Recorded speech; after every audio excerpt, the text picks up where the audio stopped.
There's an ancient art form that involves a very weird and specific ingredient, cow dung. And it's used kind of like plaster to create this vibrant, traditional Rwandan art called Imigongo.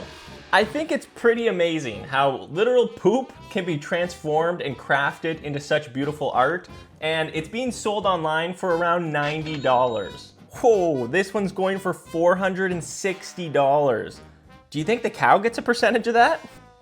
The mission is simple. I'm going to see if I can make my own Imigongo art within the next 24 hours. Will it actually look good, or will it just be crappy? I have no idea. We're about to find out. This is something I never thought I would say, but I need some cow dung. It's the most important material needed for this project, and it's not like I can just go to the craft store to buy some. You don't sell that here? Okay. Just wasn't sure. That's a new one. But thankfully, I live in a place that's abundant with cows and cattle farms, so shouldn't be too hard to get some. You're probably questioning two things right about now. Number one, does the art smell? Apparently not, if you follow the right process, but I'm gonna find out here pretty soon if that's true. And number two, where did this unique art form even begin? Well, the story goes that a long time ago, a Rwandan prince decided to decorate his hut by molding geometric shapes just boom, right onto the sides of the walls using cow dung. A bold interior decorating move for sure. But fast forward and it eventually becomes the traditional art known as Imigongo. Okay, back to the poop collecting quest. I kept biking for a bit longer until I found the perfect spot. Oh yeah, look at all the cows. I gotta find somebody to ask, but my heart is beating so fast right now. I'm kind of nervous. It's such a weird thing to ask for, but I'm just gonna go for it. Hello? Hello? Anyone here? There's cows. But, oh, little baby calves too. Oh, hi buddy. Okay, where are the people? I checked in a different building which had a staff member working, and so I asked the big question. It's a strange one. I was just wondering if I could get some fresh cow manure for a project. I brought my own bucket and shovel and everything. Cool, thank you. Yes, we got the approval, so it's go time.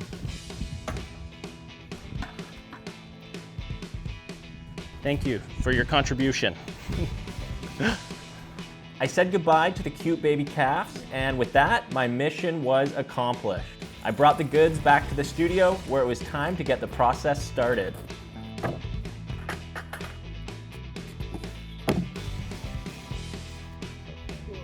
That's so weird. The next step is to add some wood ash to it, which apparently that's what gets rid of the smell and any bacteria and all that. I just used my wood-fired pizza oven recently, so the ash from here should be perfect. I filtered out all of the big chunks. That's what we want, just the nice, fine, powdery stuff. Sweet.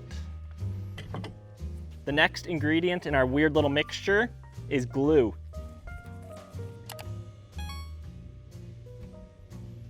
A little bit more. Sploosh. Okay, I think that should do it. And now we just mix it all together.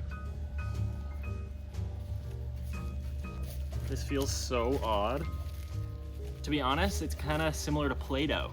So if I just think like that, it's not that weird.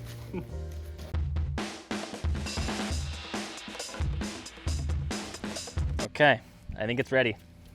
The traditional method is to use wood as the canvas. So earlier I cut down some scrap wood into 2 different pieces.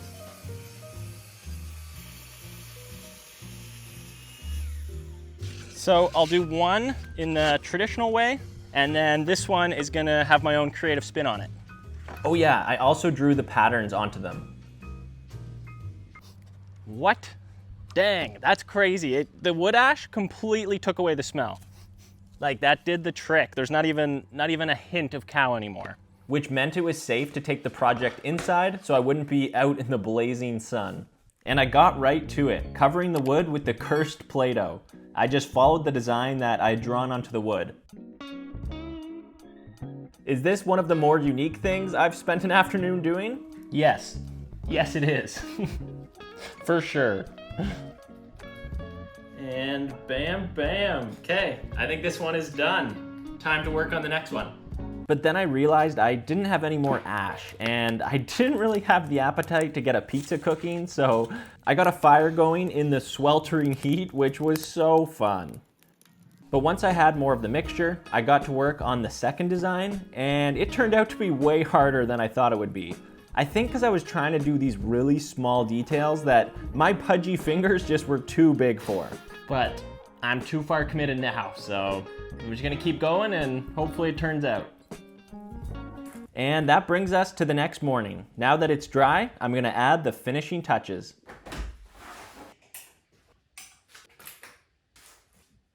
And I only have a few hours left to accomplish it within the 24 hours, which is just a timeline that I set because I got lots to do this week. The next part of our Imigongo art adventure is to sand it.